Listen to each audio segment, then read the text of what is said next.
Bonjour, je me présente, Anne-Marie Dubois. Je suis sur le comité de rédaction de S. Au nom de toute l'équipe de la revue, il me fait grand plaisir de vous présenter le dernier numéro dont la thématique est « Nouveau, nouvel âge ».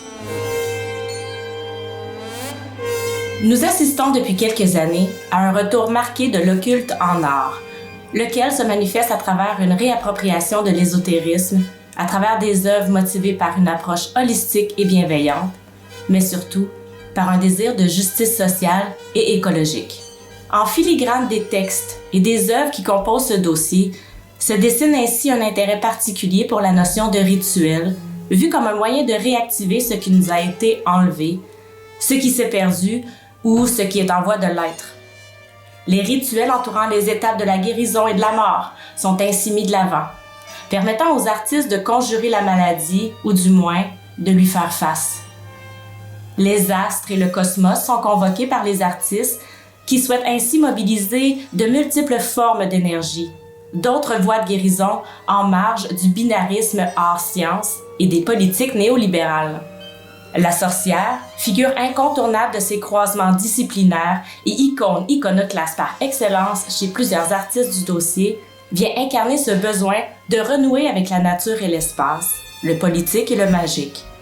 Guérisseuse, alchimiste, herboriste ou sibylle, la sorcière appelle à une décolonisation des savoirs et de la spiritualité et au métissage des arts et de l'artisanat.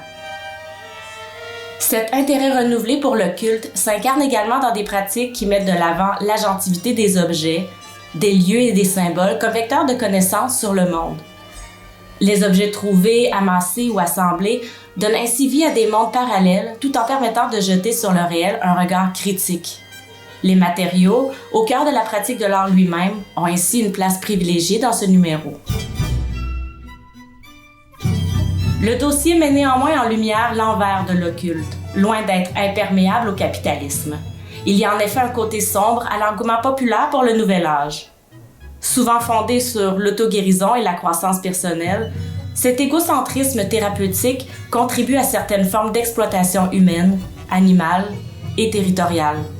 L'aspect définitivement pluridisciplinaire mis de l'avant par les œuvres et les textes, au croisement des technologies de pointe, des sciences, de l'écologie, de la religion, des arts et de la littérature, rend compte d'un vif désir de connexion, voire d'amour, avec le monde et les multiples entités qui l'habitent.